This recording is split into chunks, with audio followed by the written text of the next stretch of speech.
কোরআনে কারিম থেকে একটা মাত্র আয়াত আমরা পড়েছি, সূরা নাহালের 90 নম্বর আয়াত। 128টা আয়াত আছে, 16টা রুকু আছে। আমরা 13 নম্বর রুকুর মাত্র একটা আয়াত, 6টা পয়েন্ট আছে আয়াতের ভেতরে।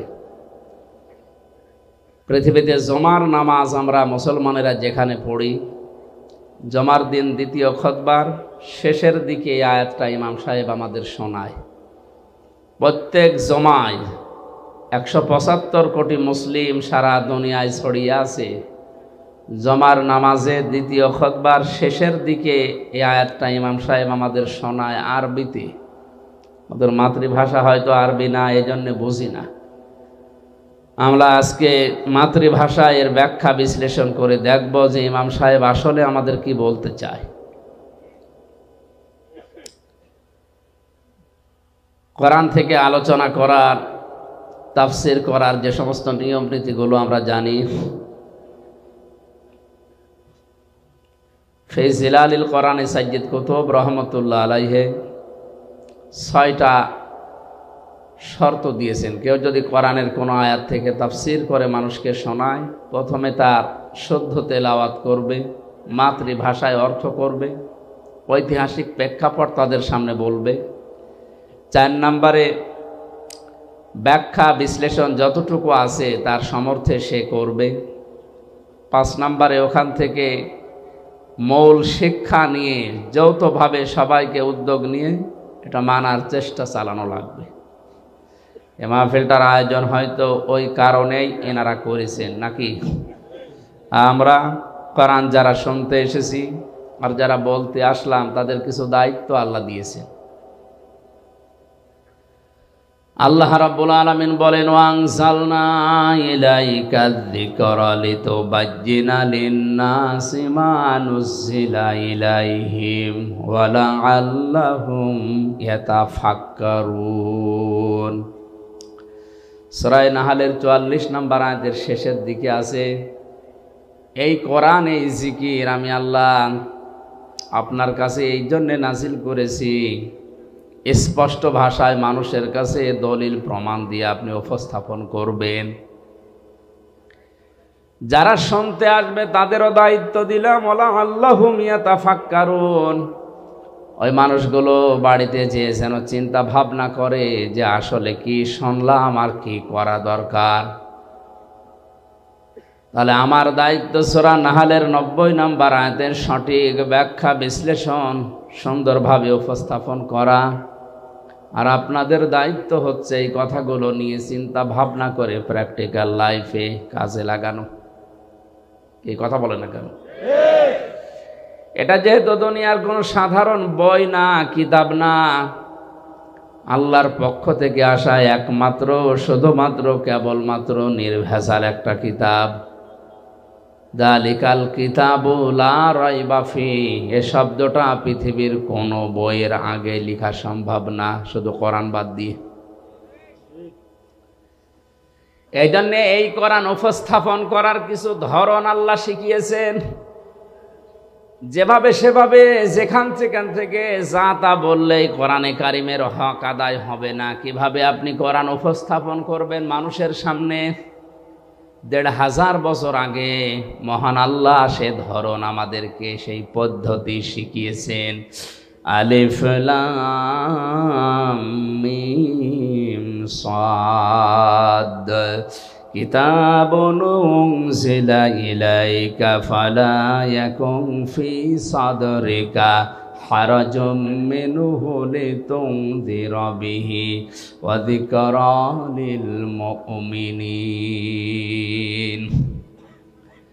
আল্লাহ পাক বলেন, এই একটা কিতাব, কিতাবুন আনজালনাহু ইলাইকা, আপনার প্রতি আমি আল্লাহ নাজিল করেছি, লিতুখরিজান নাসা মিনাজ যুলুমাতি ইলান নূর, মানুষদেরকে অন্ধকারের পথগুলো থেকে বের করে আলোর পথের দিকে নিয়ে আসবেন। আল্লাহর এই কোরআন বাদ দিয়ে দুনিয়ার যত নিয়ম নীতি আছে আল্লাহর ভাষায় সব অন্ধকার, একমাত্র আলোর নাম হচ্ছে কোরআনে কারিম। জোরে বলেন সুবহানাল্লাহ। এটা উপস্থাপন করার ধরনের প্রথম নম্বরে কিতাবুন উনজিলা ইলাইকা ফালা ইয়াকুন ফি সাদরিকা হারাজুন। হে নবী, এই কোরআন দিয়ে যখন মানুষদেরকে আপনি সতর্ক করবেন, উপদেশ দেবেন, নসিহত লাগাবেন, আপনার মনের ভেতরে যেন কোনো সংকীর্ণতা, সংশয়, সন্দেহ এগুলো কাজ না করে। হারাজুন শব্দের ব্যাখ্যা লিতুনজিরা, হারাজুম মিনহু লিতুনজিরা বিহি। এই শব্দটুকুর ব্যাখ্যায় আমি দুইটা বিষয় পেয়েছি তাফসিরে। এক নম্বরে মুফাসসির দিয়েছেন, কোরআন দিয়ে যখন আপনি সতর্ক করবেন, হয়তো পৃথিবীর অনেক মানুষ এটা মেনে নিতে পারবে না, কারণ আবহমান কাল থেকে তারা একটা নিয়ম নীতির উপর চলছিল। কোরআনে কারিম দিয়ে যখন সঠিকটা তুলে ধরবেন, ওইটার উপরে আঘাত লাগবে।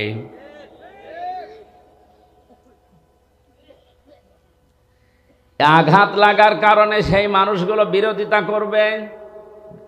এতদিন যেই মানুষেরা আপনাকে চাকরি দিত, বেতন দিত, ভাতা বাড়িয়ে দিত, আপনার হাদিয়াত ফালাকাত, তারা আজ এই কথাগুলো শোনার পরে ওগুলো বন্ধ করে দিতে পারে। এইটা বাস্তব পৃথিবীতে এখন হচ্ছে না, হচ্ছে না? কোরআনের সঠিক কথাগুলো তুলে ধরলে অনেক মানুষ যারা মানধাত আমল থেকে চলে আসছে, যুগ যুগ ধরে যারা নিয়ম নীতি ইসলাম মনে করে পালন করছে, তারা মনে করবে এটা তো নতুন ইসলাম, এ তো কোনোদিন শুনিনি। আগে পড়তো আলিফ বে তে সে, পড়তো না আগে? এখন সদ্য করে যদি বলেন আলিফ বা তা সা, এ আবার কি নিয়ম বানিয়েছে হুজুরা, নতুন নতুন ইসলাম বানায়। এটা কি নতুন ইসলাম? এটা সঠিকটা।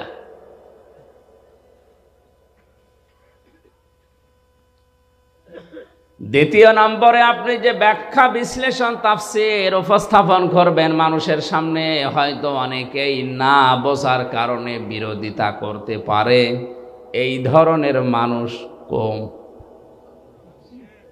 না, না এটা কম, বোঝে না, এই জন্য বিরোধিতা করে। বুঝলে অন্তত মুসলিম যারা, তারা বিরোধিতা করার কথা না। নাস্তিকদের কথা বাদ দিলাম। এতটুকু আল্লাহ শেষ করে দেননি। পরবর্তী আয়াতে আল্লাহ পাক বলেন, ইত্তাবিউ মা উনজিলা ইলাইকুম মির রাব্বিকুম ওয়া লা তাত্তাবিউ মিন দুনিহি আউলিয়া কলিলাম মা তাযাক্কারুন। তোমরা সবাই মিলে অনুসরণ করো, ইত্তেবা করো, দেখে দেখে চলো।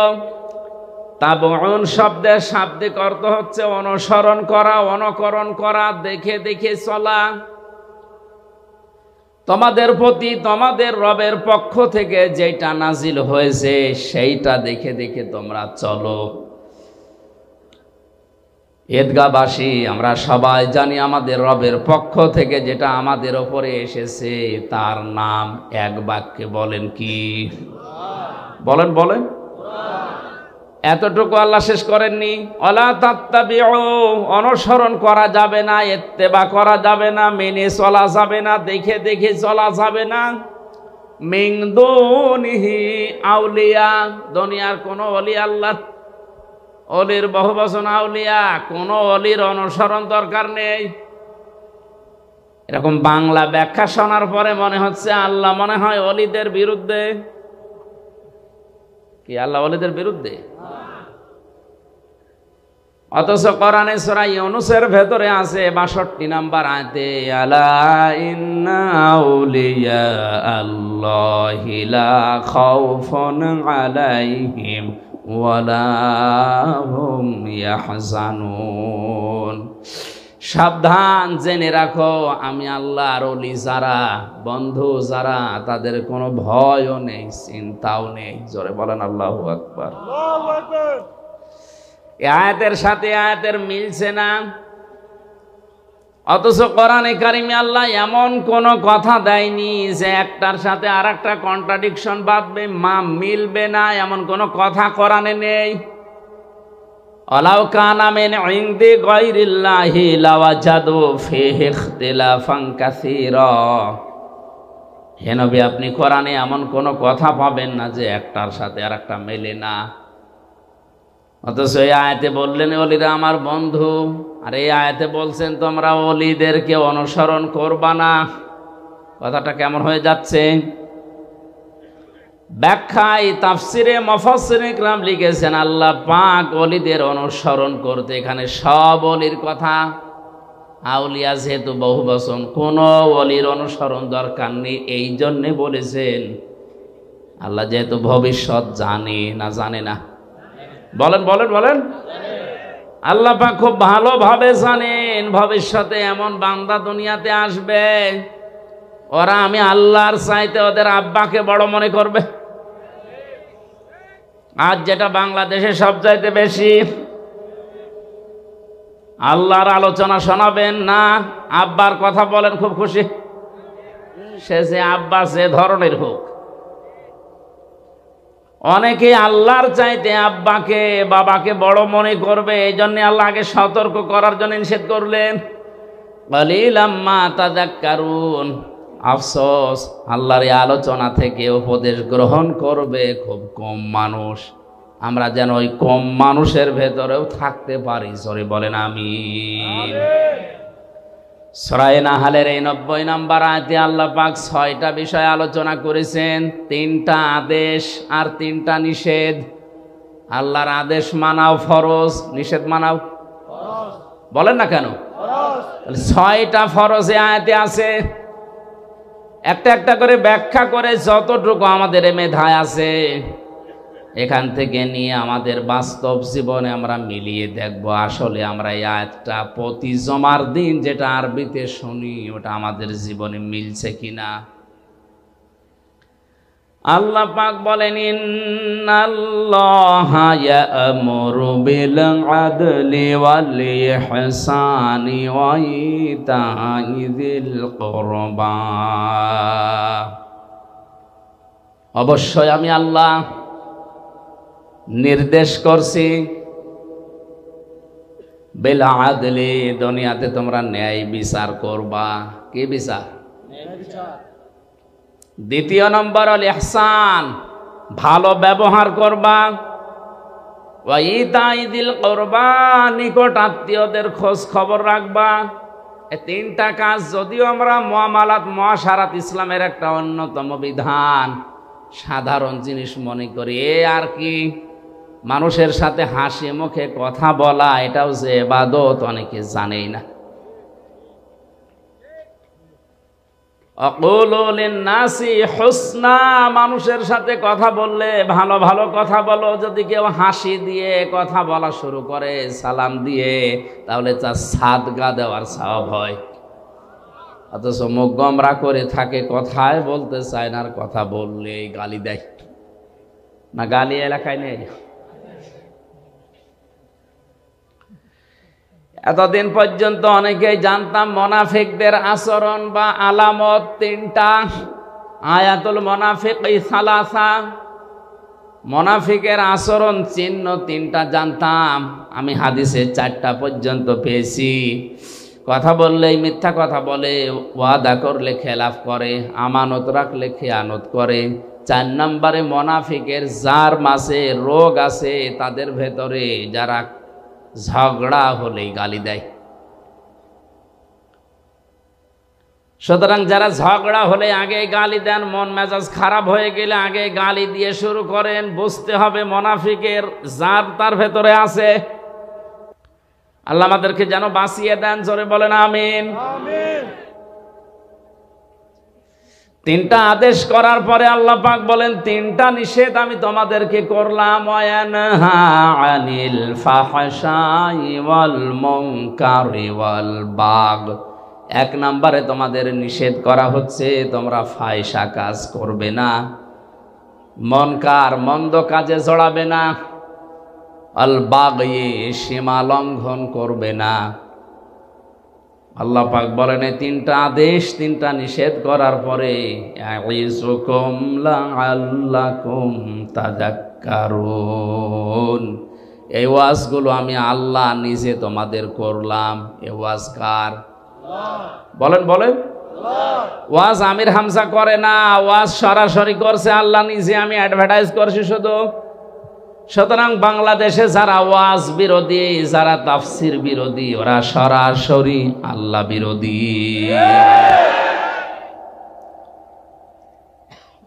কক্সবাজারে হয়তো এরকম মানুষ খুব কম, এগুলো কুষ্টিয়াতে বেশি। লালনের মাজারে 3 দিন একাধারে চলছে আল্লাহর নাম নিয়ে গাঁজা খাওয়া, কোনো অসুবিধা নেই, আরো পুলিশ দিয়ে পাহারা দেওয়া হয়। অথচ কুষ্টিয়াতে, চুয়াডাঙ্গা, এই সমস্ত জায়গায় তাফসির মাহফিল লেখা দেখলে আগেই 14 জায়গায় অনুমতি নেওয়া লাগবে। কেন? ইসালে সওয়াব হয়, 63 দিন ব্যাপী অনুষ্ঠান হয়, 7 দিন ব্যাপী মেলা হচ্ছে। মেলার নাম দিয়েছে বই মেলা, বই খুঁজে পাওয়া যায় না। মেলার নাম দিয়েছে শিশু মেলা, শিশু নেই, শুধু শিশুর খালারা আর মামারা। এই সমস্ত জায়গার কোনো অনুমতি নেই। ইসালে সওয়াব হচ্ছে সারা রাত। আঞ্জুমানে কি নাম দিয়ে উল্টা পাল্টা, গোসল শরীফ, নওরোজ শরীফ, কি শরীফ হচ্ছে, কোন শরীফে কোনো সমস্যা নেই, যত সমস্যা কোরআন শরীফ। এক কথা বলেন। তাহলে ওয়াজ করেন কে বলেন তো? আল্লাহ নিজে ওয়াজ করেন। ইয়াইযুকুম লাআল্লাকুম তাযাক্কারুন, তিনি তোমাদেরকে ওয়াজ করছেন। আশা করা যায় আল্লাহর বান্দারা আল্লাহর এই 6টা ওয়াজ যদি মেনে নেয় তাদের উপকার হবে। দেখি আল্লাহর ওয়াজগুলো আমরা অ্যাডভার্টাইজ করি, কেমন উপকার পায় দুনিয়াতে। প্রথম নাম্বারে আল্লাহ আমাদেরকে আদেশ দিয়েছেন, নির্দেশ দিচ্ছেন, আমরা যেন দুনিয়ায় ন্যায় বিচার করি। কি বিচার? ন্যায় বিচার কাকে বলে? আইন দাল্লাম আদল মামান আল আদাল লগাতানা সারহান। আদল কত প্রকার, কি কি? তাফসিরে আমি পেয়েছি আদল প্রধানত 3 প্রকার। কয় প্রকার? 1 প্রকার আদল হচ্ছে আল্লাহর সাথে ন্যায় বিচার, 2 নম্বর রাসূলের সাথে ন্যায় বিচার, 3 নম্বর আল্লাহর সৃষ্টি জগতের সাথে ন্যায় বিচার। আল্লাহর সাথে ন্যায় বিচার কি? কোরআনে আল্লাহর শরীয়তের বিধান দিয়েছেন 500। কত? জেলখানায় থাকাকালীন সৌদি আরবের একজন লেখক, এটা সরান্ত,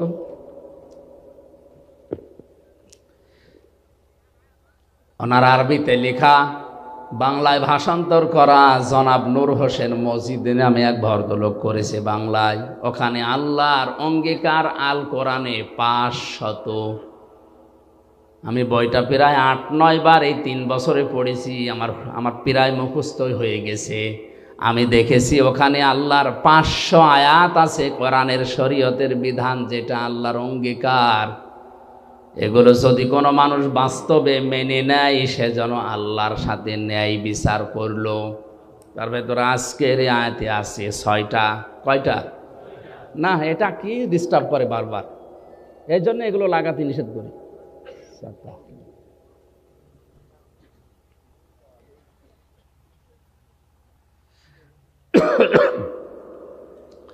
সুবহানাল্লাহ আলহামদুলিল্লাহ লা ইলাহা ইল্লাল্লাহ, সুবহানাল্লাহ আলহামদুলিল্লাহ লা ইলাহা ইল্লাল্লাহ, লা ইলাহা ইল্লাল্লাহ মুহাম্মাদুর রাসূলুল্লাহ। আমার ভাইরা, আল্লাহর সাথে আদল, আজকের এই 6টা বিধানও যদি আমরা অন্তত বাস্তবে মিলাতে পারি, তাও কিছুটা হলো আল্লাহর সাথে ন্যায় বিচার হবে। দেখি সামনে যাই। 2 নম্বর ন্যায় বিচার রাসূলের সাথে। বিশ্ব নবী মুহাম্মদ রাসূলুল্লাহর 40 থেকে 63 এই 23টা বছরে তিনি যা করেছিলেন, ওইটা আপনার প্র্যাকটিক্যাল লাইফে মেনে নেওয়ার নাম ন্যায় বিচার। হ্যাঁ, এখন অনেকে বলতে পারে আমি কিন্তু প্রথম 1 থেকে 40 পর্যন্ত মানি, কোরআন হাদিসে 1 থেকে 40 পর্যন্ত আপনি যদি নবীজিকে না মানেন আপনি জাহান্নামে যাবেন এমন কথা আমি পাইনি। কিন্তু 40 থেকে 63 এই 23 বছরের একদিনও যদি আপনি না মানেন আপনার খবর আছে। পালন করার পেছনে কারণ এই দুইটা, নবুয়তের আগে 23 বছর, নবুয়তের পরে 23 বছর। লাকাদ কানা লাকুম ফি রাসূলিল্লাহি উসওয়াতুন হাসানা লিমান কানা ইয়ারজুল্লাহা ওয়াল ইয়াউমাল আখির ওয়া যাকারাল্লাহা কাসীরা। জোরে বলেন আল্লাহু আকবার। আলেম যারা আছেন তাদেরকে একটু খেয়াল করার জন্য বলছি। আল্লাহ গ্যারান্টি দিয়ে আয়াত শুরু করেছেন, লাকাদ কানা লাকুম ফি রাসূলিল্লাহি, অবশ্যই তোমাদের জীবনের জন্য সর্বোত্তম আদর্শ লুকিয়ে রেখেছি আমি রাসূলুল্লাহর জীবনে। কার জীবনে? রাসূলুল্লাহ। আল্লাহ পাক কি আমাদের নবীজির নাম জানেন না? বলেন বলেন। তিনি তো আব্দুল্লাহ ইবনে মুহাম্মদ ছিলেন 1 থেকে 40 বছর পর্যন্ত, এইটা তার নাম ছিল। এর আগে হয়তো মানুষ তাকে সাদিক বলে ডাকতো, আল আমিন বলে ডাকতো, কিন্তু রাসূলুল্লাহকে বলতো না। তিনি রাসূলুল্লাহ হয়েছিলেন, নবুয়ত পেয়েছিলেন, নবী হয়েছিলেন কত বছর বয়সে? বলেন বলেন। তাহলে 1 থেকে 40 বছর পর্যন্ত তিনি ছিলেন মুহাম্মদ ইবনে আব্দুল্লাহ। আমি যেমন আমির হামজা ইবনে রিয়াজ, তিনিও ওইভাবেই পরিচিত ছিলেন। পুরা আরব জাহানে তাকে নাম ধরে ডাকতো মুহাম্মদ বিন আব্দুল্লাহ। এখনো পর্যন্ত মিডল ইস্টে যেয়ে দেখেন তারা বাবার নামকে জুড়ে দিয়ে ডাকে। ছেলের নাম যদি হয় আব্দুর রহমান তাহলে বলে আবু আব্দুর রহমান, আব্দুর রহমানের পিতা। যতগুলো সাহাবীর নাম আপনি দেখবেন অধিকাংশ বাবার নামের সাথে জুড়ে দেওয়া। আব্দুল্লাহ বিন মাসউদ, আব্দুল্লাহ ইবনে ওমর রাদিয়াল্লাহু তাআলা আনহুমা। আল্লাহ রাব্বুল আলামিন 1 থেকে 40 বছর পর্যন্ত নবীজির এই জীবনে তিনি 17 বছর থেকে সংগঠন আরম্ভ করেছিলেন হিলফুল ফুজুল দিয়ে, শান্তির সঙ্গ। এখান থেকে 40 এই 23 বছরে তিনি সামাজিক রাজনৈতিকভাবে বিভিন্ন কর্মকাণ্ড তিনি আঞ্জাম দিয়েছিলেন পরিবারে আর সমাজে। একটা শত্রু পুরা আরব জাহানে তার ছিল না। সিরাত ইবনে হিশাম বলছে, আর রাহিকুল মাখতুমিয়াও আছে, একটা শত্রু তার ছিল না। সবাই তাকে অধিকাংশই নামের পরিবর্তে বলতো আল আমিন যাচ্ছে, আর সাদিক যাচ্ছে। যখনই তিনি 40 বছর বয়সে কোরআনে কারিম পেলেন, নবুয়ত পেলেন, নবী হয়ে গেলেন, এখন তার নাম আর মুহাম্মদ ইবনে আব্দুল্লাহ নেই, এখন হয়ে গেছেন তিনি রাসূলুল্লাহ। আগের 23 বছরে একটা শত্রু যার নেই, পরের 23 বছরে 82 বার তাকে ডাইরেক্ট হত্যা করার জন্য ইহুদিরা চেষ্টা চালিয়েছে। মানুষ তো একই আছে, আগেও যা ছিল পরেও তাই, শুধু নাম পাল্টিয়ে হয়েছে মুহাম্মদ ইবনে আব্দুল্লাহর জায়গায় রাসূলুল্লাহ। এই কথা বলেন।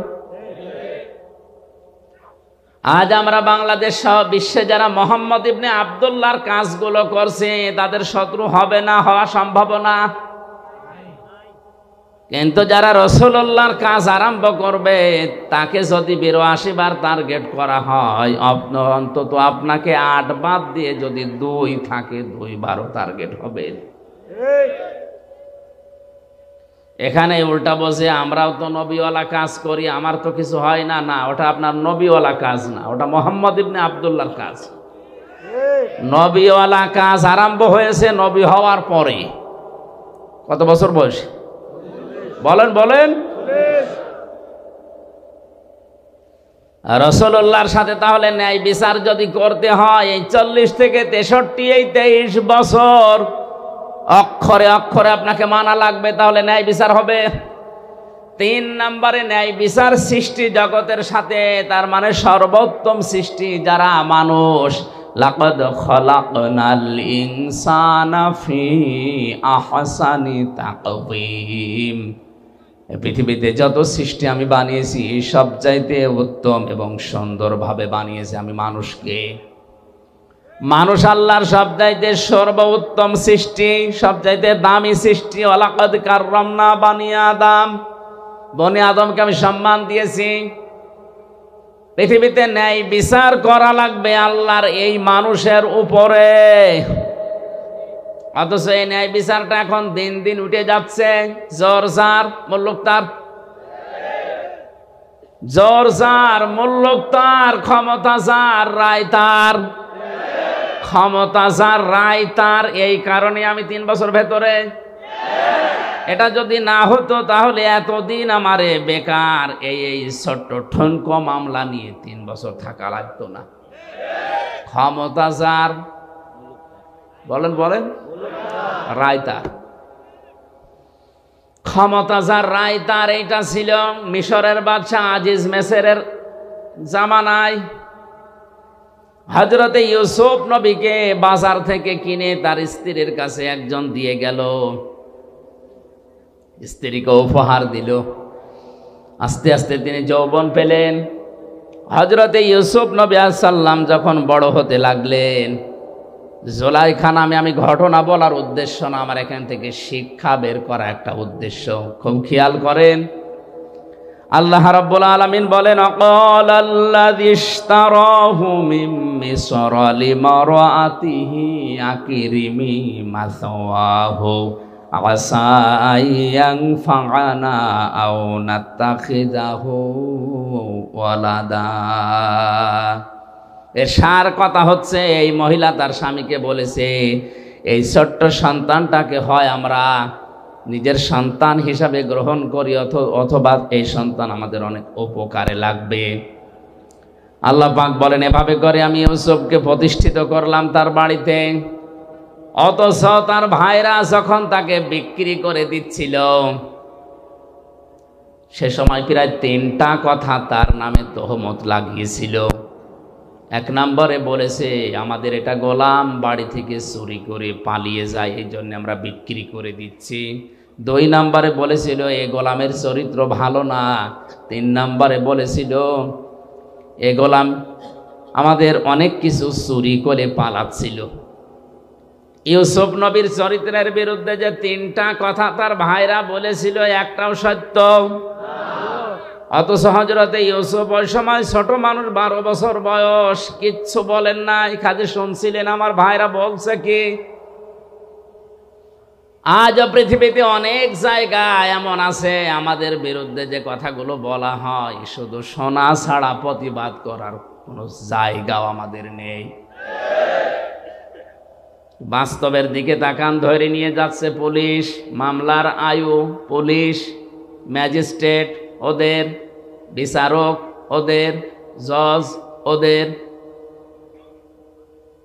মামলায় যা যা লিখেছে সব ওরা নিজেরাই লিখেছে। আপনাকে বলবে এখানে সই করে দেন, আপনি যদি সই নাও করেন, এমন কায়দায় সই করে নেবে মনে হচ্ছে যে আপনারই সই। সব কিছু ওদের, আপনি নীরব দর্শকের ভূমিকা পালন করে শুধু দাঁড়িয়ে থাকবেন আর দেখবেন ইউসুফ নবীর মতো, আল্লাহ আমি এখন করব কি, কিচ্ছু করার নেই আমার। যদি আমি একটু উসবিস করি তাহলে এই যে ক্রেতা চলে যাওয়ার পরে আমার ভাইরা 12-11 জন আমারে ছাড়বে না, মেরে ফেলবে। আর যদি আমি কিছু না বলি, কিচ্ছু না বলে যদি চুপ করে থাকি, অন্তত এখান থেকে ক্রেতা আমাকে নিয়ে সে দেশেই যাবে, জীবন বাঁচানো অন্তত যাবে। আমি যদিও বিক্রি হয়ে যাচ্ছি, আজ বিশেষ করে বাংলাদেশ সহ বিশ্বের বহু জায়গায় আলেম এবং মুসলমানেরা ঠিক নবী ইউসুফের মতো অসহায় অবস্থায় আছে। আল্লাহ রাব্বুল আলামিন বলেন, অনুরিদু আন্না মুন্না আলাল্লাযীনা ইসতাদঈফু ফিল আরদি ওয়া নাজআলাহুম আইম্মাতাও ওয়া নাজআলাহুমুল ওয়ারিসিন। সূরা কাসাসের 5 নম্বর আয়াতে আছে, ফেরাউন চেয়েছিল এই পৃথিবীর ময়দান থেকে একটা মাত্র দলকে ধ্বংস করে বিদায় করে দিতে পারলে আমার সবকিছু টিকে থাকবে। ওই দেশে বিভিন্ন দল বিদলে মানুষদেরকে বিভক্ত করে দিত। আজও আমাদের এক জায়গায় অনেকেই হতে দিতে চাচ্ছে না। ছোটখাটো বিষয় নিয়ে দল বিদলে বিভক্ত করে আমাদেরকে ফেরাউনের মতো আলাদা আলাদা করে শক্তি হারিয়ে ফেলছে। ফেরাউন চেয়েছিল এরা যদি সব এক হয়ে যায় তাহলে আমার রাজত্ব টিকবে না। এই জন্যে ছোটখাটো বিষয় নিয়ে মতভেদ তৈরি করে আলাদা আলাদা দল বানিয়ে, ওই সমস্ত কোন দলের ওপরে ফেরাউনের টার্গেট ছিল না, শুধুমাত্র একটা দলকে টার্গেট করেছিল, সেটা হবে মুসা আলাইহিস সালামের দল। আজও বিশ্বের অনেক জায়গাতে আপনি তাকান, যে বিষয় শরীয়তে মরণের পরে কবরে ওই বিষয়ের প্রশ্ন হবে না, এরকম বিষয় নতুন করে সামনে এনে উনি আলাদা দল বানিয়েছে। উনি আল্লাহু আকবার বলে হাত বাঁধে বুকে, উনি আলাদা। অথচ মরণের পরে আপনাকে আল্লাহ কিন্তু জিজ্ঞাসা করবে না, হাত কোথায় বাঁধতিস বল, বলবে? আপনি যদি শুধু আল্লাহু আকবার বলে হাত ছেড়িয়ে দেন তাও অসুবিধা নেই, আর যদি বুকে বাঁধেন তাও অসুবিধা নেই, যদি নাভিতে বাঁধেন তাও অসুবিধা নেই, যেখানে সেখানে বাঁধলেই নামাজ হবে, ছেড়ে দিলেও সমস্যা না। ইমাম আহমদ ইবনে হাম্বল রহমতুল্লাহ আলাইহে তার মাযহাব যারা মেনে চলে তারা দেখেছি সৌদি আরবে কাবা শরীফে মসজিদে নববীতে আল্লাহু আকবার বলার পরে হাত ছেড়ে দিয়ে দাঁড়িয়ে আছে। আমি প্রথমে জানতাম না, কাবা শরীফে নামাজ পড়তে গিয়ে যদি আল্লাহু আকবার বলে হাত ছেড়ে দাঁড়িয়ে আছে, আমি মনে করছি ওর মনে নেই, খালি গোতা মারছে,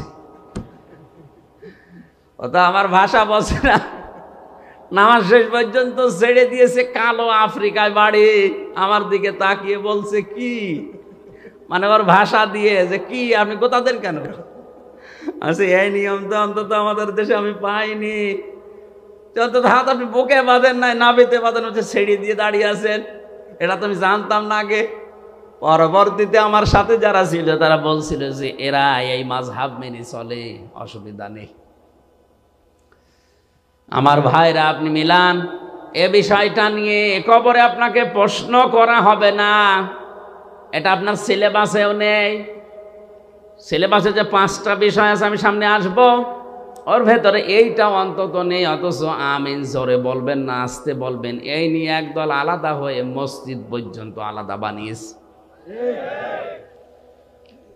এটা ইহুদি খ্রিস্টান বাদ দিলাম, অনেক নামধারী মুসলমান মুনাফিকেরা সূক্ষ্ম ষড়যন্ত্র করে এই ছোটখাটো জিনিস দিয়ে আমাদের আলাদা আলাদা করে আমাদের শক্তি হারিয়ে ফেলেছে। ওয়াতিউল্লাহ ওয়া রাসূলাহু ওয়া লা তানাসাউ ফাতাফশালু ওয়া তাযহাবা রিহুকুম ওয়াসবিরু ইন্নাল্লাহা মা'আস সাবিরিন। সূরা আনফালের 10 নম্বর পারা 2 নম্বর পৃষ্ঠার 1ম নম্বর লাইনে আছে, আল্লাহ পাক বলেন আল্লাহর ইতাআত করো, রাসূলের আনুগত্য করো, সাবধান তোমরা নিজেরা নিজেদেরকে বিচ্ছিন্ন করে ফেলো না, তোমরা পরস্পর মতবিরোধ তৈরি করো না, তাহলে তোমাদের হাওয়া কমে যাবে। অতাযহাবা রিহুকুম অসবিরু শব্দের দিকে খেয়াল করেন, অতাযহাবা রিহুকুম তোমাদের বাতাস বেরিয়ে যাবে। বাতাস বেরোনো মানে, আমি আয়াতের তাফসীর পড়ার পরে বুঝতেছিলাম না। একবার যশোরে একটা অনুষ্ঠানে যাবার সময় থানার সামনে দিয়ে যেতে যেতে দেখি থানার ভেতরে অনেকগুলো প্রাইভেট মোটরসাইকেল পুরাতনতা পড়ে আছে। নিচের দিকে তাকিয়ে দেখলাম অধিকাংশ মোটরসাইকেল প্রাইভেটের চাকায় হাওয়া নেই, আর হাওয়া না থাকলে ওগুলো সব মুখ থুবড়ে পড়ে থাকে। কথা বলে না কেন? এই যে হাওয়া না থাকলে ওর চলার ক্ষমতা নেই, নড়ার ক্ষমতা নেই, দেখতেও যেন কেমন লাগে। মুসলমানদের ভেতরে যখন ঐক্য নষ্ট হয়ে যায় তখন আল্লাহ পাক বলেন তাদের বাতাস, তাদের শক্তি বের হয়ে যাবে, তখন যে সে থাপড় দেবে। আর এটা অলরেডি এখন আরম্ভ হয়েছে। আন্তর্জাতিক বিষয়টা আমি পরে বলবো, এটা দেশীয় রাজনীতিতে দেশীয় সূক্ষ্ম ষড়যন্ত্র এইটা, এই জন্য আমরা এক জায়গায় হতে পারি না। ফেরাউন ঠিক এই কাজ করে ওই মিশরের ভেতরে আলাদা আলাদা দল করে কয়েকশো দল বানিয়েছে, কোনো দল তার টার্গেট ছিল না। আজও বাংলাদেশে ইসলামী দল যত আছে কোনো দল কিন্তু বাতিলের টার্গেট না, রাম আর বামদের টার্গেট না, একটা দলকে বাতিলরা টার্গেট মনে করে। কারণ ওরা জানে যে ফেরাউনের মতো ওদেরও বুদ্ধি আছে, যে হাজার হাজার দল থাকলেও অসুবিধা নেই, ৯৫ সমস্যা। আল্লাহ রাব্বুল আলামিন বলেন কিন্তু আমি অনুগ্রহ করেছি, আন্না মন্না, মানান শব্দের শাব্দিক অর্থ হচ্ছে অনুগ্রহ করা, দয়া করা। ওরা যেই দলটাকে ধ্বংস করার জন্য উঠে পড়ে লেগেছিল, ষড়যন্ত্র করেছিল, আমি আল্লাহ কিন্তু চেয়েছি ওই মুসা নবীর দলকে এই জমিনের ওয়ারিস বানাতে। জোরে বলেন আল্লাহু আকবার। আজও তামাম দুনিয়ায় যারা হকপন্থী সঠিক দলকে বুঝে ফেলেছে, ইমাম ইবনে তাইমিয়া বলেন তোমরা যদি হক দলকে চিনতে না পারো তাহলে বাতিলের দিকে তোমরা তাকাও, তারা কোন দলকে টার্গেট করে। তুমি হয়তো হক চিনতে নাও পারো কিন্তু বাতিল হক চেনে। হযরতে মুসা আলাইহিস সালামকে আল্লাহ রাব্বুল আলামিন জমিনে প্রতিষ্ঠিত শুধু করেননি, জমিনের ওয়ারিস বানিয়ে দিয়েছিলেন। ইউসুফ নবী আলাইহিস সালামকে জমিনে তিনি প্রতিষ্ঠিত করলেন। ওরা চেয়েছিল এখান থেকে বিক্রি করে তাকে শেষ করে দেবে, আল্লাহ পাক বলেন না, ওয়ালিনুআল্লিমাহু মিন তা'ওয়িলিল আহাদিস আল্লাহু গালিবুন আলা আমরিহি ওয়ালাকিন্না আকসারান নাসি লা ইয়ালামুন। তাকে আমি আল্লাহ স্বপ্নের ব্যাখ্যা শিক্ষা দিলাম। আমি আল্লাহ যেটা ইচ্ছা করেছি আমার আদেশগুলোই গালেব হয়েছে, বিজয় হয়েছে, কিন্তু অধিকাংশ মানুষ এটা বোঝে না বা জানে না। ওয়ালাম্মা বালাগা আশুদ্দাহু আতাইনাহু হুকমা ওয়া ইলমা ওয়া কাযালিকা নাজিসিল মুহসিনিন। আমি আল্লাহ পাক দিন যত যেতে থাকে, হযরত ইউসুফ নবী আলাইহিস সালামের শরীরে শক্তি সমর্থন যৌবন যখন আসে, তাকে আমি জ্ঞান এবং হিকমত তাকে আমি আল্লাহ দান করলাম। জোরে বলেন আল্লাহু আকবার। আজও ইসলাম নিয়ে টিকে থাকতে হলে আমাদের দুইটা জিনিস লাগবে, শক্তি এবং হিকমত, জ্ঞান। শক্তি বলতে শুধু শরীরের শক্তি না, আজ এই যে মিডিয়াগুলো কাজ করছে এটা একটা শক্তি, এটা সবচাইতে বড় শক্তি। এখন আজ ইসলামকে ধ্বংস করার জন্য ওরা যত কিছু ব্যবহার করছে তার সবচাইতে বড় মাধ্যম এই প্রচার মাধ্যম। আল্লাহ রাব্বুল আলামিন কোরআনে কারিমে জানিয়েছেন, হে নবী, ইসলাম ধ্বংস করার জন্য ওরা যেটা কাজে লাগাচ্ছে ওইটা উল্টি আপনি ইসলামের পক্ষে কাজে লাগান। আজ মিডিয়া, ইলেকট্রিক মিডিয়া বলেন, প্রিন্টিং মিডিয়া বলেন, যত খবরের কাগজ পত্রিকা সবগুলো রাম আর বামদের মালিকানায়। প্রচার করার মতো আমাদের হাতে তেমন কিছুই নেই। সুতরাং ইসলাম নিয়ে যদি এখন এগিয়ে যেতে হয় আমাদের জ্ঞান অর্জন করা লাগবে, আমাদেরকে বিভিন্ন শক্তি সঞ্চয় করা লাগবে। এভাবে করে আমি আমার মুহসিন বান্দাদেরকে পুরস্কৃত করে থাকি। এবার আমার মূল কথায় আসছি, ওয়ারাওয়াদাতুহুল্লাতী হুয়া ফি বাইতিহা আন নাফসিহি ওয়া গাল্লাকাতিল আবওয়াবা ওয়া ক্বালাত হাইতা লাক। হযরত ইউসুফ যখন যৌবনে পদার্পণ করলেন, ওই বাড়ির মালিক যে জুলাইখা, যার নাম, নবী ইউসুফকে আল্লাহ এত সৌন্দর্য দান করেছিলেন, তাফসিরে পেয়েছি দুইজন পুরুষকে আল্লাহ সবচাইতে বেশি সুন্দর করে দুনিয়ায় পাঠিয়েছেন, তার ভেতর ইউসুফ নবী দ্বিতীয়। এক নাম্বারেই ছিলেন আমাদের নবী মুহাম্মদ রাসূলুল্লাহ। চারজন মহিলাকে আল্লাহ এই দুনিয়াতে সবচাইতে সুন্দরী করে বানিয়েছিলেন। কিয়ামত পর্যন্ত এরকম মানুষকে আল্লাহ আর পাঠাবেন না। তার এক নম্বরে হযরত হাওয়া আলাইহিস সালাম, এত সুন্দর মানুষ দুনিয়া আর আসবে না। 2 নম্বরে জুলাইখা, 3 নম্বরে রানী বিলকিস, 4 নম্বরে বিশ্বনবীর ছোট মেয়ে হযরতে ফাতিমাতুজ জাহরা রাদিয়াল্লাহু তাআলা আনহা। এই যে 2 নম্বরে যার নাম বললাম জুলাইখা, এও ছিল বিশ্ব সুন্দরী ওই সময়।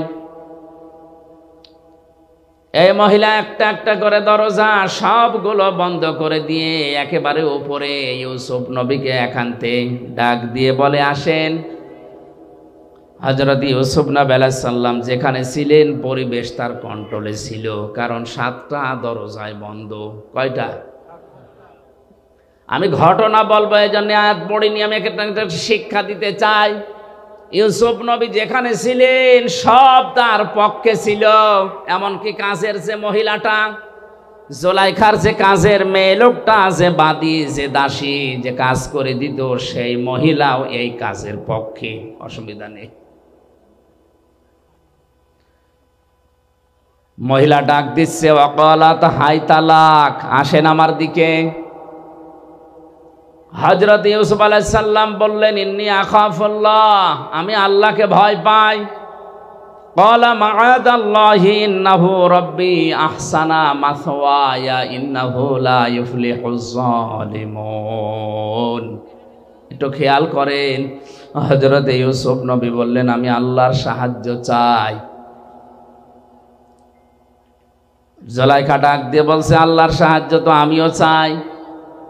এখানে আপনি যেটা করবেন কেউ জানতে পারবে না, কেউ দেখতেও পারবে না। আপনি মনে মনে করছেন আমার দেবতা দেখছে, এই যে দেবতার মাথার উপরে আমি কাপড় দিয়ে দিলাম, আর দেখতে পারবে না। ইউসুফ নবী ওই সময় বলেছিলেন, আল্লাহর বান্দি, এই মাটির মূর্তিগুলো কাপড় দিয়ে হয়তো ঢাকা যায়, কিন্তু আমি এমন একজন সত্তার ইবাদত করি যার মুখ, যার চোখ কখনো কাপড় দিয়ে বন্ধ করা যায় না।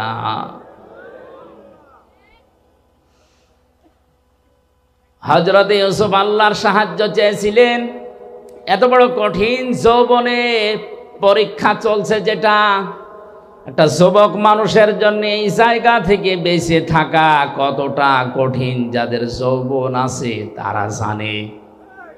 হযরত ইউসুফ নবী কঠিন মুহূর্তে তিনি আল্লাহর সাহায্য চাই কথা বলেছিলেন কেন? অথচ তার পরবর্তীতে আল্লাহ পাক বলেন, লাকাদ হাম্মাত বিহি ওয়া হাম্মা বিহা লাউলা বুরহানা রাব্বি। এমন একটা পরিবেশ তার কোন অনুকূলে ছিল। তিনি একজন নবী, নবীদের শরীরে এমনিতেই যৌবন বেশি। সাধারণ মানুষের চাইতে নবীদের শরীরে যৌবন কমপক্ষে 27 গুণ বেশি থাকে। কত? আল্লাহর নবীর এই ডান হাতে এই দুনিয়ার 100 মানুষের শরীরে যে শক্তি আছে, তার ডান হাতে এই শক্তি ছিল। নবীদের যৌবনও বেশি, তাদের শক্তিও বেশি, পরিবেশে কন্ট্রোলে। যেমন তেমন মহিলা না, বিশ্ব সুন্দরী। আল্লাহ রাব্বুল আলামিন বলেন, হযরতে ইউসুফ কিন্তু মানুষ হিসাবে রাজি হয়ে গিয়েছিলেন, আর ওই মহিলা তো আগেই রাজি। এই আয়াতের কথা যা বলছে ঠিক আছে? হ্যাঁ, আমি যে বললাম লাকাদ হাম্মাত বিহি ওয়া হাম্মা বিহা, ইউসুফ নবীও রাজি, জুলাইখাও রাজি, ঠিক আছে? বাংলা অর্থ তো এটাই হয়, লাকাদ হাম্মাত বিহি ওয়া হাম্মা বিহা। ইউসুফ নবীও রাজি ছিলেন, জুলাইখাও রাজি আছে। বাংলা অর্থ এরকমই আছে, কিন্তু এটা যদি করে শেষ করে দেন আপনার ঈমান থাকবে? নবীর উপর একটা তহমত চলে যাচ্ছে না? আল্লাহ পাক বলেন, লাউলা বুরহানা রাব্বি, যদি আমার, হযরত ইউসুফ বলেন, যদি আমার রব আমাকে কিছু দলিল, কিছু বুরহান, কিছু প্রমাণ সামনে না দিতেন, তাহলে আমিও ঝুঁকে পড়েছিলাম। কারণ মানুষ হিসাবে আমার ভেতরও যৌবন আছে। শয়তান তো বসে নেই। জেলখানার এই জীবনে মামুনুল হক সাহেব ছিলেন আমার পাশের রুমে। মানুষ হিসাবে মাঝে মাঝে আমাদের হতাশা আসে, কিন্তু কোরআনে কারিমের সমস্ত আয়াতগুলো যখনই পড়তাম, অর্থ ব্যাখ্যা বিশ্লেষণ নিয়ে আলোচনা করতাম, তখন আবার স্বাভাবিক হয়ে যেতাম না। আমাদের মালিক আছেন, তিনি আমাদের ছাড়বেন না। কারণ আমি তো জেনা করে আসিনি, আমি তো মানুষ খুন করে আসিনি, আমি তো টাকা পাচার করে আসিনি। কোরআনে কারিমের সূরা মায়েদার 67 নম্বর আয়াত আমি যেই দিন পড়েছি, ওই দিন থেকেই কোরআনে কারিম যতটুকু বুঝি, যতটুকু জানি, আমি সাফ করে পরিষ্কার করে প্রচার করার চেষ্টা চালাচ্ছি সেই 12 সাল থেকে। ইয়া আইয়ুহার রাসূলু বাল্লিগ মা উনজিলা ইলাইকা মির রাব্বিক ওয়া ইল্লাম তাফআল ফামা বাল্লাগতা রিসালাতা আল্লাহু ইয়াসিমুকা মিনান নাস ইন্নাল্লাহা লা ইয়াহদিল কওমাল কাফিরিন। আল্লাহ পাক বলেন, হে রাসূল বাল্লিগ, আপনি প্রচার করেন, আপনি তাবলীগ করেন, ছড়িয়ে দেন। কি ছড়াবেন, কি প্রচার করবেন? মা উনজিলা ইলাইকা মির রাব্বিক, আপনার রবের পক্ষ থেকে যেটা নাজিল হয়েছে। এই আয়াত প্রমাণ করে পৃথিবীতে তাবলীগ করা ফরজ কোরআনের। কিসের? আরো জোরে বলেন, কিসের? পৃথিবীর কোন মানুষের তাবলীগ করা ফরজ না, জায়েজও না। এমনকি কোন মানুষ যদি মারা যায়, সর্বোচ্চ 3 দিন তার স্ত্রী তার জন্য শোক পালন করবে। কয় দিন? সাধারণ মানুষ যত মারা যাবে সর্বোচ্চ 3 দিন, আর স্বামী মারা গেলে 40 দিন। 4 মাস 10 দিন পরে সে অন্য জায়গায় বিয়ে করে আগেরটা ভুলে, একেবারে ভুলে যে নতুন করে সংসার করবে, কোনো অসুবিধা নেই। বলেন তো, দুনিয়ায় শুধু স্বামী ছাড়া পৃথিবীর মা বাবা মারা গেলেও না সর্বোচ্চ 3 দিন, এরপরে কোনো শোক নেই। অথচ বছরে বছরে আমরা শোক পালন করে করে একেবারে কিয়ামত পর্যন্ত মনে হচ্ছে পালন করব। তা আপনি কোন ইসলাম পালন করছেন? এই জন্য আমাদের তাবলীগ যদি হয়, প্রচার যদি হয়, শুধুমাত্র প্রচার হবে, তাবলীগ হবে কোরআনের। তাছাড়া দুনিয়ার কারো প্রচার করা, প্রসার করা, প্রশংসা করা জায়েজ নেই। কিসের প্রশংসা করা দরকার আপনার? ওয়া ইল্লাম তাফআল ফামা বাল্লাগতা রিসালাতা, হে নবী, আপনার উপর যে কোরআন আমি দিলাম, এটা যদি প্রচার না করেন, তাবলীগ না করেন, আপনি যেন রিসালাতের দায়িত্বই পালন করেননি। আল্লাহ এতটুকু বলেই কিন্তু শেষ করেননি। আল্লাহ জানে যে ঝামেলা সামনে আছে, এই জন্য বলেন আল্লাহু ইয়াসিমুকা মিনান নাস। ইয়াসিমু এটা মজারে, বর্তমান, ভবিষ্যৎ, প্রেজেন্ট, ফিউচার। আমি জানি যে আপনার উপরে বিপদ আসবে তাবলীগ করতে গেলে কোরআনের। আমি যেটা নাজিল করেছি এর তাবলীগের, প্রচারের, প্রসার যদি আপনি করতে চান, ঝামেলায় পড়বেন, বিপদ আসবে। আমি আল্লাহ গ্যারান্টি দিলাম, আপনাকে আমি আল্লাহ নিজে বাঁচাবো।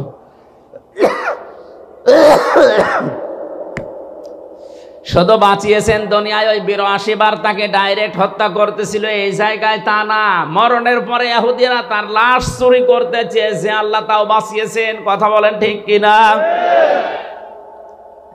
আল্লাহ ইয়াসিমু যেহেতু মজারে দিয়েছেন বর্তমান এবং ভবিষ্যৎ, ভবিষ্যৎ বলতে কিয়ামত পর্যন্ত কোরআন থাকবে। সুতরাং কিয়ামত পর্যন্ত কোরআনের সঠিক তাবলীগ যদি কেউ করে, ও যত বড় বিপদেই পড়ুক না কেন, শহীদ করে হলেও তাকে আল্লাহ সাহায্য করবে।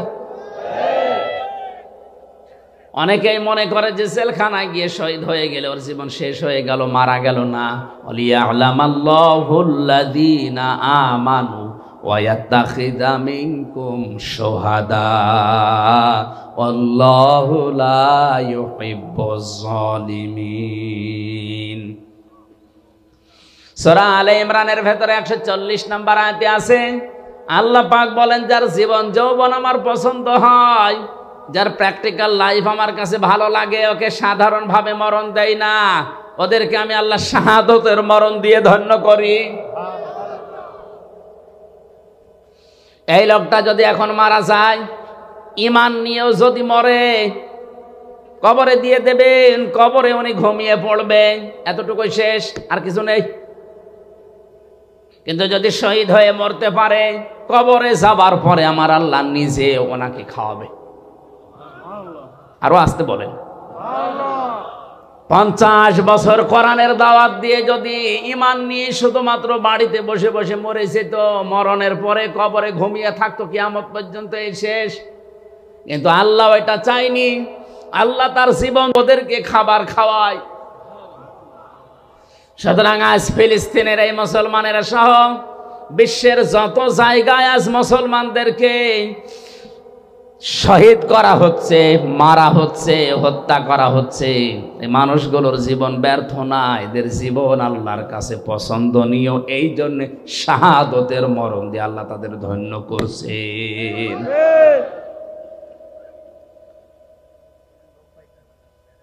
এজন্য বরহান দলিল যদি আল্লাহ রাব্বুল আলামিন মানুষকে না দেখায়, তার মনের ভেতরে শান্তি প্রশান্তি আসা সম্ভব না। কত মানুষ দেখলাম শুধুমাত্র ইসলামের জন্য 20 বছর 22 বছর 25 বছর পর্যন্ত পড়ে আছে ওই চার দেওয়ালের মাঝে, দুনিয়ার কিচ্ছু আর জানে না। এমনিতে একটা ঘরের ভেতরে আমার মাত্র 3 বছর থাকতেই হাঁপিয়ে উঠেছি। যে লোকটা আজ 25 বছর আছে, এমনি থাকা যায় না, মহান আল্লাহ অবশ্যই তাকে কোনো কিছু দেখাচ্ছে। এই যে লাউলা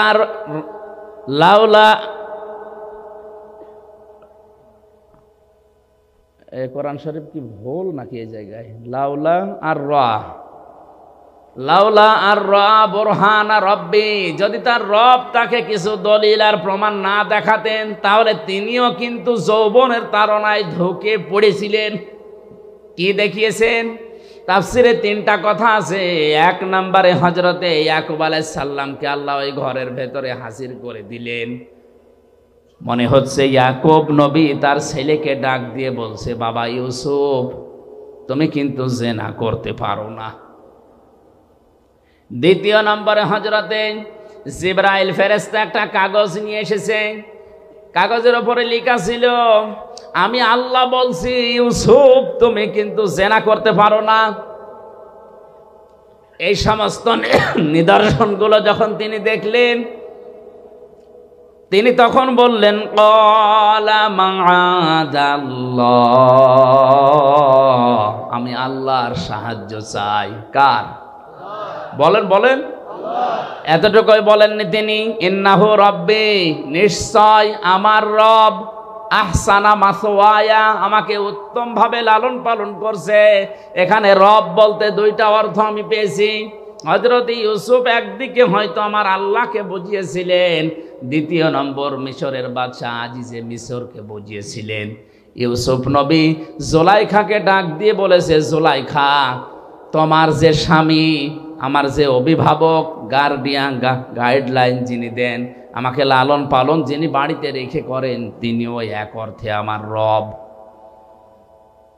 যেহেতু তার বাড়িতে আমি আসি, আজ অনেক দিন ধরে লালন পালন করছে, খাবার খাওয়াচ্ছে, থাকতে দিয়েছে, আমি তার বাড়িতে থেকে তার আমানতের খেয়ানত করতে পারি না। ইন্নাহু লা ইফলিহুজ জালিমুন, এটা যদি আমি করি তাহলে জালেম হব, আর জালেমরা কোনোদিন সফল হচ্ছে না, হবে না।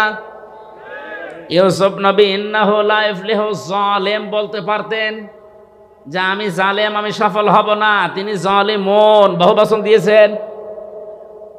ইফলিহু এটা মোজারে, কেন মোজারে দেওয়ার পরে বহু বচন দিয়েছেন? তিনি তো একা ছিলেন ঘরের ভেতরে। মুফাসসিরিন ইকরাম তাফসিরে কাবীরের ভেতরে আল্লামা ফখরউদ্দীন রাজি লিখেছেন, হযরত ইউসুফ নবী আলাইহিস সালাম যে কথাটা বলেছিলেন আল্লাহর এত বেশি পছন্দ হয়েছিল, ওই সময় কিয়ামত পর্যন্ত যারা নফসের উপরে, পরিবারের উপরে, সমাজের উপরে, দেশের উপরে, মানুষের উপরে জুলুম করবে, এই জালেমদেরকে আল্লাহ দৃষ্টান্ত হিসাবে আয়াত কোরআনে নাযিল করে দিয়েছেন। জালেমদেরকে আল্লাহ জানাতে চেয়েছেন, জালেমরা তোমরা যা করো না কেন, তোমরা কিন্তু সফল হতে পারছো না, পারবা না। এই জন্য জালেম দুনিয়ায় যারা আছেন তারা থামেন। আজ অনেকেই তার ব্যক্তির উপরে জুলুম করছে, নিজের যৌবনকে যৌবনের তাড়নায় পড়ে ধ্বংস করে ফেলছে। মোবাইল, কম্পিউটার, ইন্টারনেটের মাধ্যমে নিজের যৌবনকে আজ যারা ধ্বংস করে ফেলছে, এটা নিজের নফসের ওপরে, শরীরের ওপরে জুলুম। এই কথা বলে না কেন? পরিবারের মা বাবা আপনাকে হোস্টেলে থাকতে দিয়েছে, পুরুষ হোস্টেল, মহিলা হোস্টেল, যাই বলেন, কত কষ্ট করে মা বাবা টাকা পয়সাগুলো আপনার জন্য পাঠায়। আপনি ওইটা নিয়ে ওয়াইফাই লাইন নিয়েছেন, ইন্টারনেট নিয়ে লেখাপড়া বাদ দিয়ে সারাদিন উলঙ্গ নাচ দেখতেছেন। এটা নফসের ওপরে জুলুম। এই জালেম যদি কেউ হয়ে যায়, সে সফল হতে জীবনেও পারবে না। আল্লাহ রাব্বুল আলামিন বলেন, কাযালিকা লিনাসরিফা আনহুস সুওয়া ওয়াল ফাহশা ইন্নাহু মিন ইবাদিনাল মুখলাসিন। এইভাবে করে আমি আল্লাহ তার থেকে এই ফায়সা কাজগুলো সরিয়ে নিয়েছিলাম। আমার মুখলেস বান্দাদেরকে আমি এভাবেই সাহায্য করব কিয়ামত পর্যন্ত।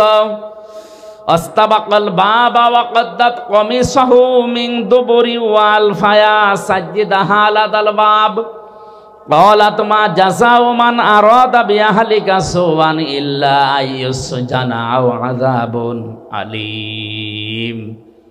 জ্ঞানী মানুষ যারা একটু খেয়াল করেন, আল্লাহ রাব্বুল আলামিন বলেন, হযরত ইউসুফ আলাইহিস সালাম যখনই বলেছে আমি আল্লাহর সাহায্য চাই, ওই নিদর্শনগুলো দেখার পর জিবরাইলকে বললাম, কানের কাছে মুখ লাগিয়ে বলো যে সামনে যাও, যা করা লাগে আল্লাহর কুদরত করবে।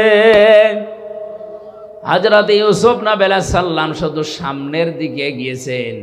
তখনও পর্যন্ত জুলাইখা মনে মনে ভাবছিল দরজা 7টায় বন্ধ, ও সামনে যাই যাবে, বের হতে পারবে না। কিন্তু ইউসুফ নবীর মনের ধারণা যে আমি পারবো না। কিন্তু জিবরাইল আমার কানের কাছে মুখ নিয়ে যা বলেছে, এটা তো জুলাইখা শোনেনিও, জানেও না। দেখি আমি সামনে যাই, আল্লাহর কুদরত আমি দেখতে অবশ্যই পাবো। সামনে গেলেন, দরজার কাছে যাওয়া পর্যন্ত দরজা খোলে নাই। এটা তাফসিরে কাবিরের ভেতরে আছে, খাজেনে, তাফসিরে খাজেনে মুফাসসির লিখেছেন দরজার কাছে গিয়ে দাঁড়িয়ে আছে, তখনও পর্যন্ত দরজা খোলে নাই। ইউসুফ নবী চিন্তা করছিলেন ওই সময়, কি আল্লাহর ওয়াদাও কি মিথ্যা হয়ে গেল? কই আমার জিবরাইল যে কানের কাছে মুখ নিয়ে বলে গেল যে সামনে যান, আমি তো এসেছি প্রায় দরজার কাছে, আর ও মহিলা তো এবার দৌড় দেবে। দরজার কাছে যাবার পরে দাঁড়িয়ে আছেন, চোখ বন্ধ করে ফেলেছেন, মনে হয় আর হবে না। চোখ বন্ধ করার পরে যেই চোখ খুললেন, দেখলেন অটোমেটিক দরজা একটা খুলে গেছে। আল্লাহর ভয় নিয়ে কোনো মানুষ যদি অন্যায় কাজ করার সামর্থ্য থাকার পরেও কোনো মানুষ যদি আল্লাহর ভয়ে ফিরে আসে, মহান আল্লাহ ওই সময় তাকে সাহায্য করে। হযরতে ওমরের জামানার একটা ঘটনা পড়েছিলাম হাদিসে। তিনি ক্ষমতা পাওয়ার পরে রায় দিয়ে দিলেন, ঘোষণা দিয়ে দিলেন যে মদ আজকে থেকে হারাম। কেউ যেন আমার রাজ্যের ভেতরে মদ আর কেউ বিক্রি না করে, বাইরে থেকে যেন কেউ না নিয়ে আসে। মদিনার এক যুবক আকিক নামক বাজার থেকে চুরি করে 2 বোতল মদ ওই সময় কিনেছে। 1 বোতল জায়গায় বসে খেয়েছে, আর একটা নিয়ে যাচ্ছে বাড়িতে। রাতের বেলা বন্ধুদের নিয়ে আনন্দ করে চুরি করে খাবে। হযরত ওমর রাতের বেলা বের হয়েছে, দেখি প্রসাদের খবর কি। এশার নামাজের পরে তিনি বের হয়ে, চারিদিকে অন্ধকার, পাহাড়ি এলাকা। তাকিয়ে দেখলেন অন্ধকারের ভেতরে কালো কি যেন আসতেছে। কাছে যত যায় তত স্পষ্ট হয়। কাছে গিয়ে দেখলেন একটা মানুষ। ডাক দিয়ে বললেন, এই বেটা, রাতের বেলা এভাবে কি করো? লোকটা হযরতে ওমরের কণ্ঠ শোনার পরে তার মাতলামি ভালো হয়ে গেছে। কারণ হযরত ওমর যে রাস্তা দিয়ে যেত, শয়তান পর্যন্ত রাস্তায় আসতে ভয় পেত। লোকটা ছিল মাতাল।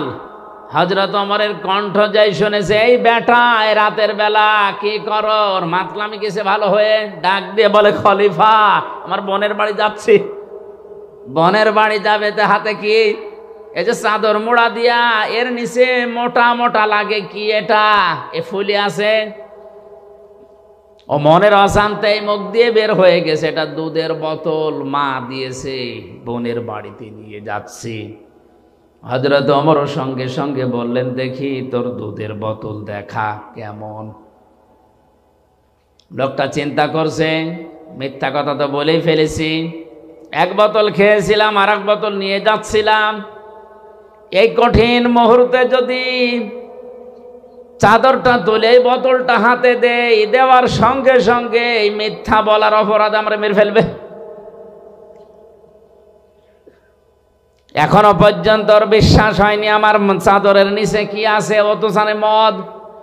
ওই সময় আল্লাহকে ডাক দিয়ে বলেছে মনে মনে, রব্বুল আলামিন, আজকের এই কঠিন অবস্থায় তুমি যদি ওমরের হাত থেকে আমারে বাঁচিয়ে দিতে পারো, তোমার নামে শপথ করে বলছি জীবনে আর কোনোদিন আমি মদ খাবো না। হযরত ওমর হাত বাড়িয়েছে, লোকটাও চাদর খুলে দিচ্ছে। ওর তো মনে মনে আছে যে এটা মদেরই বোতল। চাদর ওসা করে যখন ওনার হাতে দিয়েছে, হযরতে ওমর হাতে নিয়ে দেখলেন গরম দুধ। ডাক দিয়ে বলে, আল্লাহর বান্দা, এই নাও, চলে যাও। লোকটাকে যখন বলে এই নাও চলে যাও, ও আর চায় না, জায়গায় দাঁড়িয়ে আছে। হযরত ওমর জিজ্ঞাসা করে, কি যাও না কেন? লোকটা বোতল ফেলে দিয়ে বলে, খলিফাতুল মুসলিমিন, আমি কিন্তু সত্যিই মদ খেয়েছিলাম, আর এক বোতল নিয়ে যাচ্ছিলাম বন্ধুদের নিয়ে খাবো। আপনি যখন চাইলেন আমিও দেওয়ার জন্য রেডি। ওই সময় মনে মনে আল্লাহকে একটা ডাক দিয়েছিলাম, রব্বুল আলামিন, তোমাকে ভয় করেই বলছি, আজকে যদি ওমরের হাত থেকে তুমি আমারে বাঁচিয়ে দিতে পারো, জীবনে আর মদ খাবো না। যে আল্লাহ আমার সেকেন্ডের ভেতরে মনের কথা শুনে মদের বোতলকে দুধের বোতলে পরিণত করে দিয়ে আপনার হাত থেকে বাঁচিয়ে দিতে পারে, সত্যি আল্লাহর নামে আমি যেটা কসম করেছিলাম ওটা ঠিক রাখবো, জীবনে আর কোনো দিন আমি আর মদ খাবো না।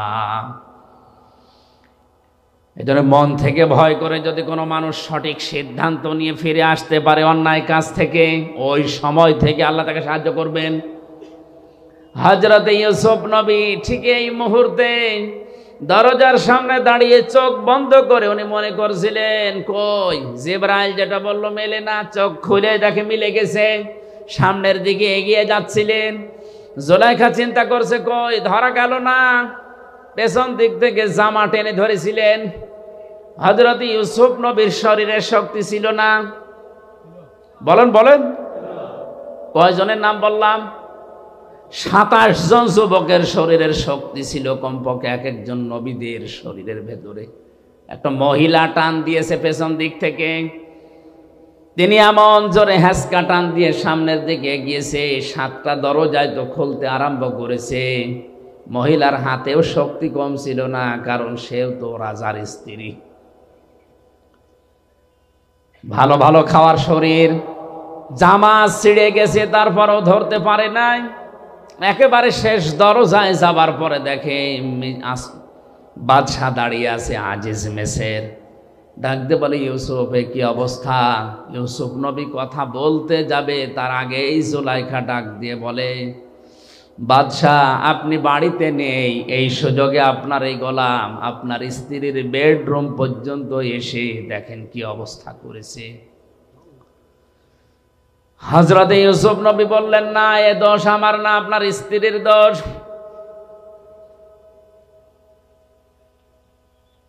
কথা কাটাকাটির এক পর্যায়ে হযরত ইউসুফ নবীকে বাদশাহ জিজ্ঞাসা করে, তোমার কোনো সাক্ষী আছে? হযরত ইউসুফের মনের ভেতরে আল্লাহ ইলহাম পাঠিয়ে দিলেন, হ্যাঁ আছে।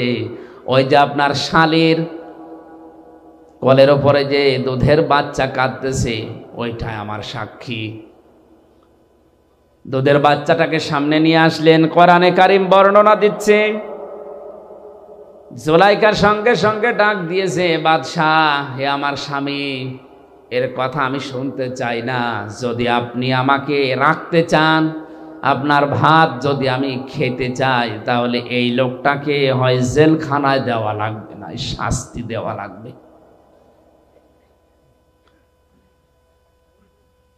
হযরত ইউসুফ আলাইহিস সালাম ছোট্ট এই বাচ্চার দিকে তাকিয়ে ইশারা করলেন, তোমার যা জানা আছে বলো দেখি।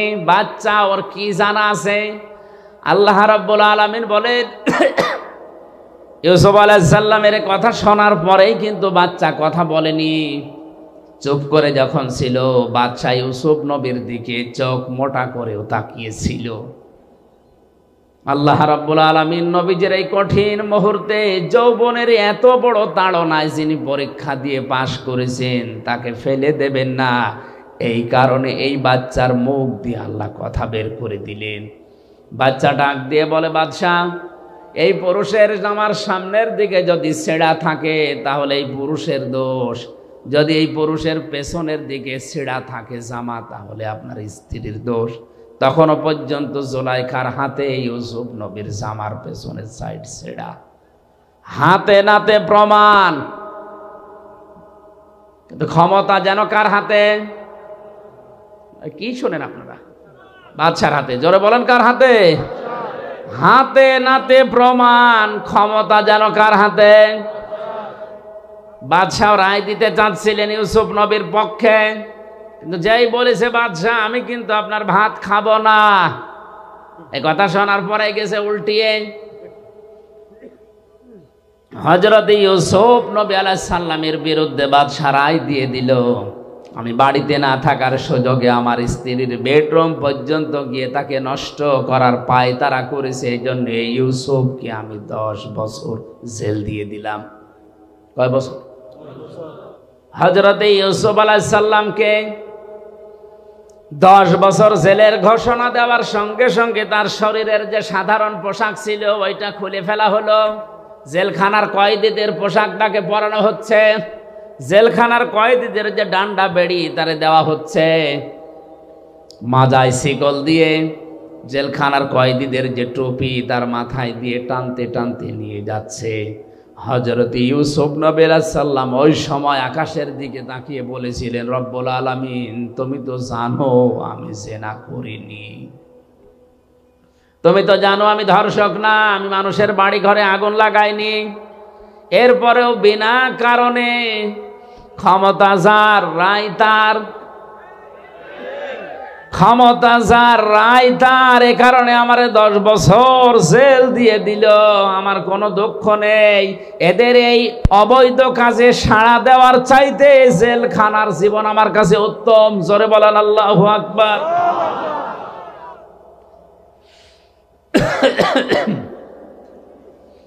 আমার ভাইরা, হাজার হাজার বছর আগে হযরত ইউসুফ আলাইহিস সালাম যেটা বলেছিলেন, আজও পৃথিবীতে আনাসে কানাসে অনেক মানুষ ঠিক এই কথাই বলছে। ন্যায় বিচার আমাদের হচ্ছে না, অথচ ন্যায় বিচারক বাদশার জন্য নবীজি জানিয়েছেন কিয়ামতে কোনো ছায়া থাকবে না, শুধু আল্লাহর আরশের ছায়া ছাড়া। মানুষের মাথার মগজগুলো টকবক করে ফুটতে থাকবে, জমিন তামার হয়ে যাবে। এই কঠিন অবস্থাতে মাত্র 7 প্রকার মানুষকে আল্লাহ তার আরশের ছায়ায় বসিয়ে মাছের কলিজা দিয়ে খাবার খাওয়াবেন। তার প্রথম নাম্বারে আলে ইমামুল আদেল, দুনিয়ায় যারা ন্যায় বিচারক বাদশাহ। সুবহানাল্লাহ বলতে পারেন না? আজ দুনিয়ায় ন্যায় বিচারক বাদশাহ কম না বেশি? নেই। এই জন্য বিচারপতি যারা আছেন, হাজার হাজার মামলা পড়ে আছে বিনা কারণে। আপনি কত জায়গায় মাসের পরে মাস ঘুরতে যাচ্ছেন, অথচ এই লোকটা জেলের ভেতরে পয়সা মরতেছে। আপনি একটু পানির সুযোগ করলেই কিন্তু লোকটার জামিন হয়ে যায়, যদি একটু ন্যায় বিচারের নিয়তে আসেন। বলে যে না, এই চেয়ারটা পেতে আমার 40 লক্ষ টাকা খরচ হয়েছে, 5টা মামলায় আমি এই টাকা তুলবো। জোরে বলেন সুবহানাল্লাহ। এই কারণে তো এত মামলা পড়ে আছে, মামলার জটই কাটে না। অথচ যত বিচারক, যত বিচারপতি, জজ, ম্যাজিস্ট্রেট, যদি বিচার সত্যি সত্যি ন্যায় বিচার আমাদের দেশে চালু হয়, এত বিচার থাকার কথা। হযরত ওমর 2 বছর তিনি প্রধান বিচারপতির দায়িত্বে ছিলেন। খলিফাতুল মুসলিমিন হযরতে আবু বকরের শেষ জামানার দিকে তিনি বললেন, খলিফা আমারে আর প্রধান বিচারপতি বানানোর দরকার নেই, এ দায়িত্ব আমি ছেড়ে দিলাম, এই বিভাগটা বন্ধ করে দেন। বিনা কারণে আপনি আমার বেতন দিয়েছেন এই 2 বছর, একটা মামলাও কেউ আমার দরবারে করে নাই।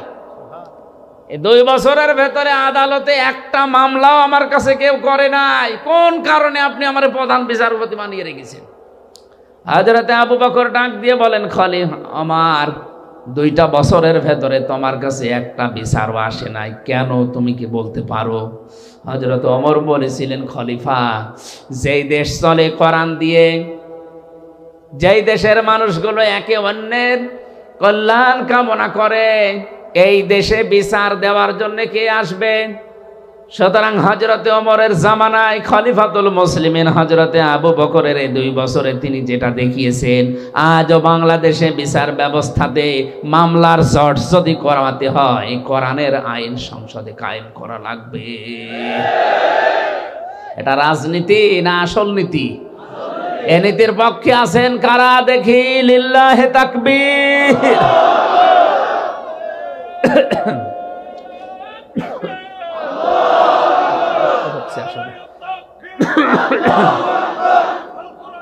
আলহামদুলিল্লাহ ভাই,